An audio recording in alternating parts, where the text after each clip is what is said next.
నమో వాక్కమలాంబికేశ్వరేభ్యో నమః. శ్రీ గణేశ శారదా గురుభ్యో నమః.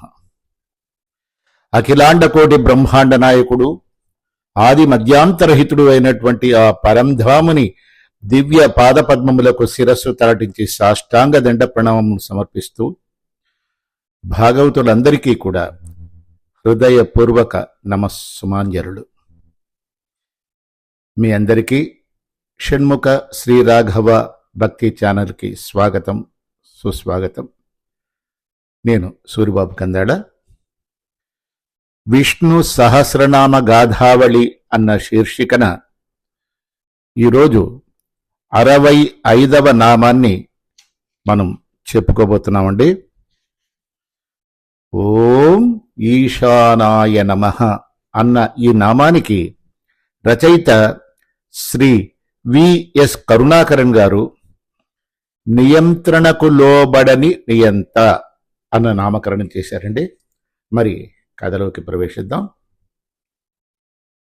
ఒకసారి నేను ఢిల్లీ నుండి జలంధర్ నగరానికి రైలులో నా ఆఫీస్ పని మీద ప్రయాణించటం అయింది. నా మొదటి తరగతి పెట్టెలో అది ఏసీ కావటం వలన నాతో కలిసి ముగ్గురం మాత్రమే ప్రయాణికులం ఉన్నాం. నాతో ఉన్న వారిద్దరూ జలంధర్ నగర వాస్తవ్యులే. ఆ ఇద్దరి మధ్య ఆసక్తికరమైన చర్చ ఒకటి తీవ్రంగా నడుస్తోంది. లక్ష్యం ముఖ్యమా లేక దానిని పొందడానికి అనుసరించే మార్గమా? వారి మాటలను బట్టి మన దేశ సంస్కృతి, పురాణాల గురించిన జ్ఞానం వారికి బాగానే ఉన్నట్టు అర్థమైంది. ఇద్దరిలో ఒకరు వయస్సులో పెద్ద.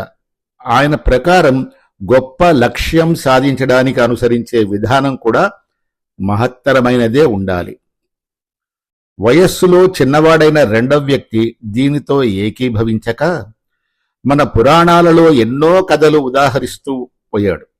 చివరగా ఇలా చెప్పాడు: మన ఊరిని పరిపాలించిన జలంధరుడి జీవితమే చూస్తే మీరు నా మాటను కాదనకపోవచ్చు. బహుశా శ్రీ మహావిష్ణువు కూడా గొప్ప లక్ష్యాన్ని ఏదో ఒక మార్గాన్ని అనుసరించైనా సాధించవచ్చునని భావించాడేమో. అటుపైన పద్మపురాణంలోని ఉత్తరఖండం, బ్రహ్మవైవర్త పురాణంలోని బ్రహ్మఖండాలలో ప్రవచించిన ఉపాఖ్యానాన్ని ఉదహరించాడు. దాని ప్రకారం ఒకనాడు దేవేంద్రాది దేవతలు వారి గురువు బృహస్పతితో కూడి పరమశివుని దర్శనార్థం కైలాసానికి వెళ్లారు.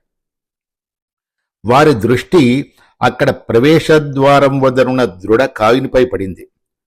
అటు తిరిగి ఉన్న ఆ బలిష్ఠుడిని చూడగానే ఏదో తెలియని ఉత్సుకతతో దేవేంద్రుడు అధికారపూర్వకంగా ఇలా ప్రశ్నించాడు: నీవెవరివి? ప్రత్యుత్తరమీయక ఆ వ్యక్తి అలా రాయిలా నిల్చునే ఉన్నాడు. దేవేంద్రుడు అసహనంగా తిరిగి ప్రశ్నించాడు. అయినా బదులు రాలేదు. దానితో దేవేంద్రుడి క్రోధం వచ్చింది. ఏయ్, నీకేమైనా వినికిడి సమస్య? మాట్లాడవేమి? బహుశా మర్యాద ఇచ్చి మాట్లాడితే దాని విలువ నీకు అర్థం అయినట్టు లేదు. ఉండు, నా వజ్రాయుధమే నిన్ను మాట్లాడిస్తుంది అంటూ తన చేతనున్న వజ్రాయుధాన్ని సర్రున లేపాడు. కాని ఆశ్చర్యం, వజ్రాయుధం మాడి మసైపోయింది. ఆ బలిష్ఠుడైన వ్యక్తి వెనుకకు తిరిగేసరికి ఇంద్రుడికి నోట మాట్లాడలేదు. ఆయనెవరో అర్థమైంది. పరిస్థితిని అర్థం చేసుకున్న దేవగురు బృహస్పతి, ఓ పరమశివ, అతడిని క్షమించు అంటూ మారువేషంలో ఉన్న పరమేశ్వరుడిని ఇంద్రుని పక్షాన ప్రార్థించి వేడుకున్నాడు. దేవగురు ప్రార్థన ఫలితంగా పరమశివుడు ఇంద్రునిపైన తన క్రోధాన్ని ఉపసంహరించుకొని ఇలా అన్నాడు: అక్షరాలా ఈనాడు నీ వల్లే ఇంద్రునికి తిరిగి జీవం ప్రసాదించబడింది. అందుకే నిన్ను జీవ అని కూడా పిలుస్తారు. అయితే పరమేశ్వరుడి మూడవ కంటిలో క్రోధాగ్నిజ్వాల రూపంలో వెలువడింది. దానిని శివుడు దూరంగా విసిరివేశాడు. ఆ జ్వాల కాస్త గంగానదీ సాగరంలో సంగమించే ప్రదేశంలో పడి చక్కటి బాలుని రూపం ధరించింది. పుట్టగానే కేరుమని ఏడ్చిన ఆ బాలకుని ఏడుపుకు లోకాలన్నీ గజగజలాడిపోయాయి. అంత బలవంతుడా బాలుడు. చతుర్ముఖుడు చకచక ఆ ప్రదేశానికి చేరుకున్నాడు. సముద్రుడు అప్పటికే ఆ బాలుడిని పితృవాత్సల్యంతో ఒడిలో కూర్చోబెట్టుకున్నాడు. బాలుని చూడాలని అరుదించిన బ్రహ్మతో ఈ బాలుని ఆశీర్వదించి చక్కటి పేరును సూచించమని సముద్రుడు అర్థించాడు. భీషణ స్వరంతో పుట్టి పుట్టగానే రోధించి లోకాలను గజగజలాడించిన ఆ పసివాడిని దగ్గరగా చూద్దామని బ్రహ్మ తన చతుర్ముఖాలను వంచాడు. అంతే, సృష్టికర్త 4 ముఖాలపైన గడ్డాలను ఆ 4 చటుక్కున లాగేశాడు. ఎంత బలంగా అంటే అంతటి బ్రహ్మగారి 4 జతల కళ్ళలోనూ నీరు కమ్ముకున్నంత. మరింత ఆశ్చర్యం, ఆ బాలుడు తన అరచేతిలో బ్రహ్మ కంటి నీరంతటిని ఒక్క చుక్క కూడా పైకి చిమ్మకుండా చక్కగా పట్టుకున్నాడు. రెండో చేతిలో 4 గడ్డాలు ఉండనే ఉన్నాయి. జలాన్ని తన చేత ధరించిన ఆ బాలునికి సాక్షాత్తు బ్రహ్మదేవుడే జలంధరుడు అని నామకరణం చేశాడు. పరమశివుని చేత తప్ప మరెవ్వరి వలన మరణం కూడా లేకుండేటట్లు వరాన్ని కూడా ప్రసాదించాడు. అయితే సముద్రుడు బ్రహ్మకు ఈ విధంగా నివేదించుకున్నాడు: సృష్టికర్త, దేవతల సంగతి తెలియనిదేముంది? ఏదో విధంగా ఈశ్వరుడిని రెచ్చగొట్టి ఈ జలంధరుడి అంతమొందింప చేయగలరు. అందుకే నీ వరాన్ని మార్చి నా పుత్రుడు అమరుడయ్యే వరాన్ని ఎందుకు ప్రసాదించవు తండ్రి అని అడిగాడు. బ్రహ్మ తన అశక్తతను తెలియచేశాడు. ఓ సాగరుడా, అటువంటి వరమిచ్చే శక్తి నా పరిధిలో లేదు. అయితే విను, ఈ జలంధరుని భార్య పాతివ్రత్యమున్నన్ని రోజులు ఈతని ప్రాణాలకు ఎటువంటి ముప్పు లేదు. ఆఖరికి పరమశివుడు కూడా అందమందించలేడు. సరే, సముద్రుడంతటివాడు బ్రహ్మదేవునందు మోకరల్లి, ఓ సృష్టికర్త, ఇంతటి బలవంతుడైన బాలుని ఎలా పెంచి పెద్ద చేసి విద్యాబుద్ధులను జరిపించగలను? ఉపాయాన్ని తమరే సెలవియండి స్వామి అని వేడుకున్నాడు. సరే అని బ్రహ్మ ఆ బాలుడు వెనువెంటనే 20 ఏళ్ల యువకునిగా మార్చి రాజు కాగలవానికి అవసరమయ్యే అన్ని శాస్త్రాలలో నిష్ణాతుడయ్యేటట్లు దీవించాడు. వెంటనే ఫలితం కల్పించింది. బాలుడు కాస్త యువ జలంధరుడిగా సాక్షాత్కరించాడు. బ్రహ్మదేవుడు వెంటనే శుక్రాచార్యునితో ఈ యువకుడికి రాక్షసులకు రాజుగా అభిషేకించమని చెప్పి తాను సత్యలోకానికి తిరిగి వెళ్ళిపోయాడు. శుక్రాచార్యుడు వెంటనే రాక్షస శిల్పి మైడుని పిలిచి జలంధరుని కోసమని ఒక క్రొంగొత్త నగరాన్ని నిర్మించమని ఆనతిచ్చాడు. ఆజ్ఞ వెంటనే అమలు పరచటమైంది. అలా నిర్మించిన ఈ నవనగరానికి జలంధరుని పేరే పెట్టడమైంది. అక్కడి నుండి సాగర తనయుడైన జలంధరుడు తన పాలనను ఆరంభించాడు. అసురల్లో ప్రముఖుడైన కాలనేమి కుమార్తె తులసి అందచందాలలో కాని విద్యా వినయ సంపన్నతలో కాని ఆమెతో సరి సమానుడైన వాడు వేరొక్కరు లేనందున ఆమెకు ఆ పేరు వచ్చింది. తులసి బ్రహ్మ కోసమని కఠోర తపస్సు చేసి మెప్పించి తనకు కాబోయే భర్తకు రాక్షసులకు శత్రువైన హరి వలన కూడా మృత్యువు లేనట్టు వరాన్ని కోరింది.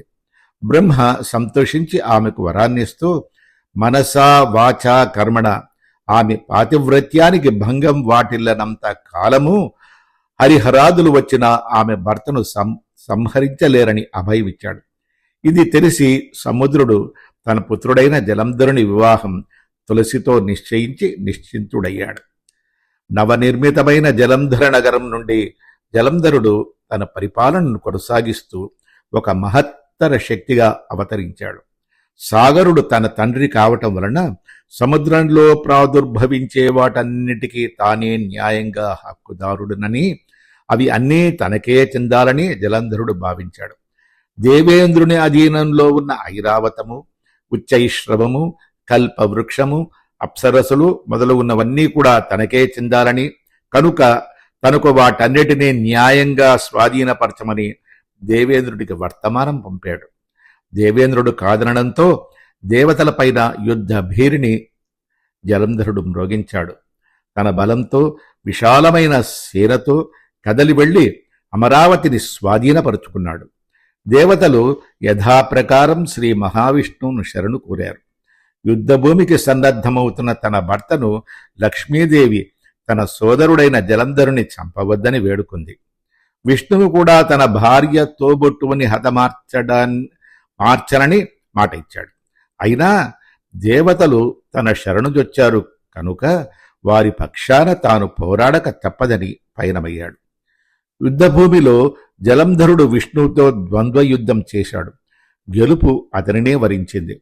జలంధరుడు చూపిన సామర్థ్యానికి సంతసించి శ్రీ మహావిష్ణువు, జలంధర, నీవు నా భార్యకు సోదరుడివి. నీ యుద్ధ చాతుర్యంతో నన్ను మెప్పించావు. నీకేమి వరము కావాలో కోరుకో అని చెప్పాడు. ఎంతో వినయంగా జలంధరుడు విష్ణువుతో ఇలా అన్నాడు: నా సోదరిని వివాహమాడటం వల్ల నీవు నాకు మా ఆవిడ కూడా మన్నింపదగిన వాడివి. దయచేసి నా సోదరితో సహా నా తండ్రి ఇంట ఎల్లప్పుడూ నీవు నివాసముండు. అదే నా కోరిక. అదే ఆ వరాన్ని ఒక్కదాన్ని ప్రసాదించు స్వామి అని వేడుకున్నాడు. సరేనని శ్రీ మహావిష్ణువు శ్రీ మహాలక్ష్మితో కూడి క్షీరసాగర శయనుడై భాసిస్తూ జలంధరుని కోరికను మన్నించాడు. శ్రీహరి యుద్ధక్షేత్రం నుండి వైదొలిగిన నాడే దేవతలు యుద్ధభూమి నుండి పలాయనం చిత్తగించారు. దేవేంద్రుని అమరాపురిని, అతడి సింహాసనాన్ని స్వాధీనపరుచుకున్న జలంధరుడు, అతని రాక్షస అనుచరులు విజయాన్ని అట్టహాసంగా జరుపుకున్నారు. జలంధరుడు ఇంద్రసింహాసనాన్ని అధిరోహించి క్షీరసాగర మదనంలో ఆవిర్భవించిన ఉత్తమోత్తమైన వాటినన్నిటినీ కూడా స్వాధీనపరుచుకొని ఆనందించాడు. నారద మహర్షి జలంధరుడి విజయ విహారాన్ని కనులారా చూద్దామని అమరాపురికి అరుదించాడు. వారికి లభించిన విజయానికి అసురులను అభినందించాడు కలహభోజుడు. ఏకాంతంలో జలంధరునితో ఇలా అన్నాడు: జలంధర, నీ వంటి బలవంతునికి పార్వతీదేవియే సరి అయిన జోడి. ఆమెను కూడా నీ అధీనంలోకి తెచ్చుకో అని నారదుడు ఆ జగన్మాత అందచందాలను వర్ణిస్తూ జలంధరుడిలో కోరికను మరింత రెచ్చగొట్టాడు. అంతే, జలంధరుడు కైలాసాధిపతి అయిన పరమేశ్వరునికి పార్వతిని వెంటనే స్వాధీనపరచమని కబురు పంపాడు. లేని పక్షంలో కైలాసాన్ని వదులుకొని తన రూపురేఖలకు, పులితోలు ధారణకు సరిపడా సన్యాసిలా తిరుగుతూ భిక్షమెత్తుకోవలసింది అని హెచ్చరించాడు కూడా. సహజంగానే పరమశివుడు ఈ ప్రతిపాదనను తోసిపుచ్చాడు. ఫలితం, జలంధరుడు కైలాసాన్ని వశపరుచుకున్నాడు. యుద్ధం భయంకరంగా సాగుతున్న సమయంలో జలంధరుడు పార్వతితో పొందును ఊహించుకొని నిలవలేకపోయాడు. కోరిక మరింత తీవ్రమవడంతో తన సన్నిహితుడిని ఒకరిని తనలా రూపం ధరింపజేసి యుద్ధాన్ని కొనసాగించమన్నాడు. తాను కామరూప విద్యల ద్వారా సాక్షాత్తు పరమశివునిలా రూపుని మార్చుకొని పార్వతీదేవి మందిరంలోకి ఏకాంతంగా ప్రవేశించాడు. ఆ జగన్మాతను ఆకర్షింపదలచాడు. శ్రీ మహావిష్ణువు తన వాహనమైన గరుడిని యుద్ధభూమిలో జరిగే సంఘటనలపై ఒక్క కన్ను వేసి ఉంచమని ఆనతిచ్చాడు. వేదాలలో గరుడుడి నయనాలకు గాయత్రీ మంత్ర ప్రధానం ఉందని చెప్పబడింది. ఆ మంత్ర ప్రభావం వలన, ఆ పైన శ్రీ మహావిష్ణువు ఇచ్చిన ప్రత్యేక శక్తి వలన గరుడుని కళ్ళలో యుద్ధభూమిలో జరుగుతున్న కపట నాటకమంతా బయటపడింది. వెంటనే జగన్మాత పార్వతిని గరుడు అప్రమత్తం చేశాడు. కపట వేషధారి అయి వస్తున్న జలంధరుని దరి చేరనీయవద్దని శ్రీ మహావిష్ణువు ఆదేశం లభించే వరకు అక్కడే అతడిని ఆపి ఉంచమని సూచించాడు. ఈ విషయాలను తన స్వామి అయిన శ్రీ మహావిష్ణువుకు గరుడు తెలియపరిచాడు. విష్ణువుకు తులసికి బ్రహ్మ ఇచ్చిన వరాలు, ఆ పైన సముద్రుడి కోరిక అన్నీ గుర్తొచ్చాయి. సరే, ఆయన స్వయంగా జలంధరునిలా రూపుమార్చుకొని తులసి అంతఃపురానికి చేరుకున్నాడు. యుద్ధభూమిలో అలసిన తమ భార్య చెంత సేద తీరవచ్చునని నమ్మబలికాడు. దీనివలన తను అలసట తీరి మరింత సామర్థ్యంతో యుద్ధం చేయగల శక్తిని పొందుతానని చెప్పాడు. పాపం తులసి, వచ్చినవాడు తన భర్త జలంధరుడేనని నమ్మకంతో తనను తాను పూర్తిగా సమర్పించుకుంది. ఆనందంలో ఓలలాడానని తెలియచేసింది. దానితో సమరభూమిలో జలంధరుడి సేన వెనుకంజ వేయడం మొదలైంది. ఈ వార్త శివుని రూపంలో ఉన్న జలంధరునికి చేరి అతని వ్యూహమంతా పాడైపోయింది. అంతే, వెంటనే రణభూమికి ఉరకవేశాడు. అటు జలంధరుడి భార్య తులసి తన పాతివ్రత్యాన్ని కోల్పోవడంతో శివుడు చాలా సులభంగా జలంధరుని అంతమందించగలిగాడు. బ్రహ్మదేవుని వరాలు ఆ విధంగా నిజమయ్యాయి. సత్యాన్ని తెలుసుకున్న తులసి తన జుట్టును పీకుకొని వెంటనే మరణించింది. తను నిలువునా మోసపోయానన్న భావం ఆమెకు నిలువనీయలేదు. అయ్యా, ఇదీ కథ. మరి శ్రీ మహావిష్ణువు కూడా తన లక్ష్యాన్ని సాధించడానికి ఇలాంటి కుటిలోపాయాన్ని అనుసరించాడు కదా, ఇప్పుడేమంటారు అని ఆ కథ చెప్తున్న వ్యక్తి రెండవ వారిని కవ్వించాడు. ఆనాడు తులసి విరబోసుకొని పీకుకున్న కేశపాశాలే తులసీ దళాన్ని చెప్పబడింది. ఆమె చేసిన అపార త్యాగానికి గుర్తుగా శ్రీ మహావిష్ణువు తులసీ దళాలను తనకు అత్యంత ప్రియమైనవిగా ప్రకటించాడు. ఎండినవైనా పచ్చటివైనా తులసీ దళాలు చాలా పవిత్రమైనవి నేటికి మనం భావిస్తూ ఉన్నాం.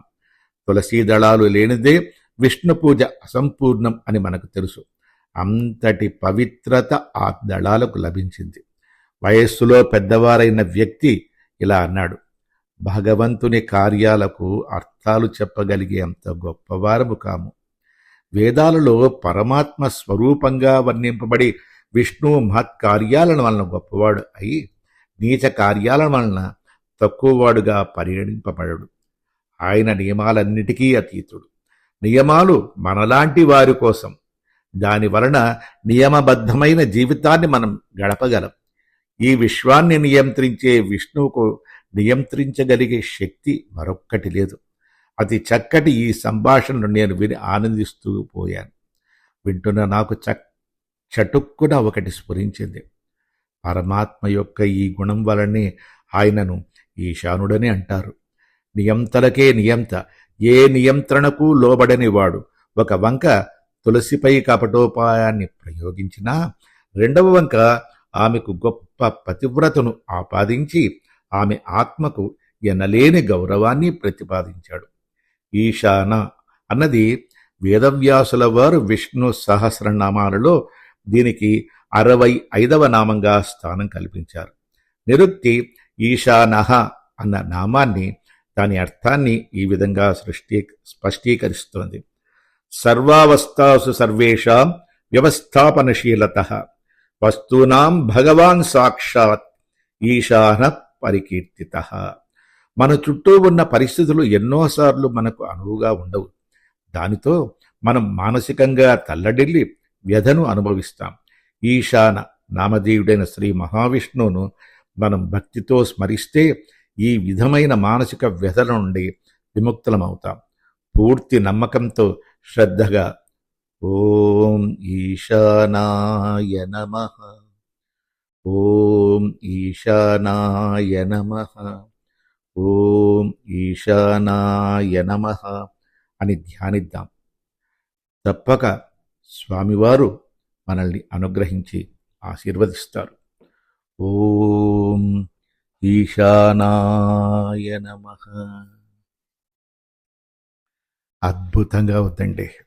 ఆ భగవంతుని లీలలు ఎన్ని చెప్పుకున్నా కూడా ఇంకా ఇంకా తెలుసుకోవాలన్న జిజ్ఞాస పెరిగిపోతూ ఉంటుంది మనలో. మరి యథాప్రకారం మనం ఒక పారమార్థిక కథను కూడా చెప్పుకుందాం.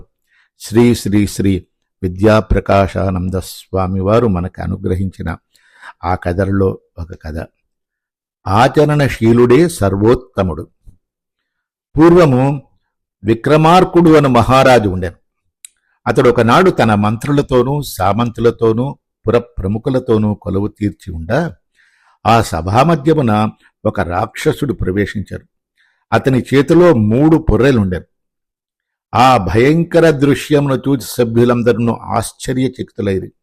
ఇంతలో ఆ రాక్షసుడు రాజును సంబోధించి, ఓ మహారాజా, ఈ 3 పుర్రెలలో ఎయ్యది శ్రేష్టమైనదో మీలో ఎవరైనను నాకు తెలుపవలెను. అట్లు తెలుపనిచో మిమ్ములనందరినీ ఈ క్షణంలోనే భక్షించి వేసేదను అని పలికాను. ఆ వాక్యమును విని సభ్యులు భయభ్రాంతులై ఆలోచన నిమగ్నులై పుర్రెల వంకనే చూచుతూ ఉండేది. కానీ ఒక్కరూ కూడా జవాబు చెప్పజాలరైరి. ఇంతలో మంత్రి లేచి ఒక సన్నని ఇనుప తీగను తెప్పించి ఒక పుర్రె యొక్క చెవిలో దూర్చాను. ఆ తీగ మరి ఒక చెవి నుండి బయటకు వచ్చివేశాను. ఓ రాక్షస, ఈ పుర్రె అధమమైనది, నికృష్టమైనది అని తెలుసుకొనుము. ఇట్లు పలికి మంత్రి ఆ తీగను రెండవ పుర్రె చెవిలో దూర్చగా అది నోటి నుండి బయటకు వచ్చెను. అంతటా మంత్రి, ఓ రాక్షస, ఇది మధ్యతరగతి పుర్రె అని చెప్పి ఆ తీగను మూడవ పుర్రె చెవిలో దూర్చగా అది తక్షణమే హృదయములోనికి జొరబడెను. అప్పుడు మంత్రి, రాక్షస, ఇది ఉత్తమమైనదని ఎరుగుము అని పలుక, రాక్షసుడు ఏ ప్రకారంగా నీవు నిర్ణయించినావో తెలుపమని వేడగా మంత్రి ఇట్లు వివరించి చెప్పాను. ఎవడు ఒక చెవిలో ప్రవేశించిన బోధన మరి ఒక చెవి నుండి వదిలివేయునో అతడు అధముడు, అనగా వినిన దానిని మరచువాడని భావం. ఎవడు ఒక చెవిలో ప్రవేశించిన దానిని రెండు నోటితో మాత్రం చెప్పగలుగునో అతడు మధ్యముడు. ఎవడు వినిన దానిని హృదయమునందు చేర్చి అనుభూతమనర్చుకొనునో అతడు ఉత్తముడు. ఈ వాక్యములను విని రాక్షసుడు సంతుష్టుడై వెడలిపోయాను. ఆ ప్రకారముగానే జనులలో 3 తరగతుల వారుందరు.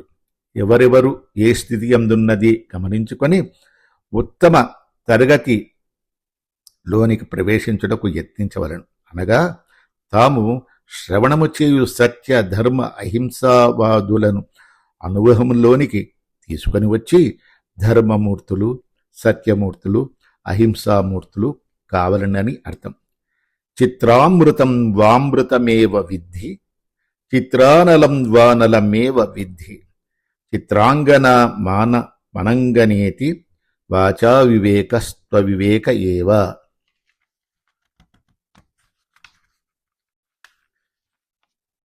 కాగితంపై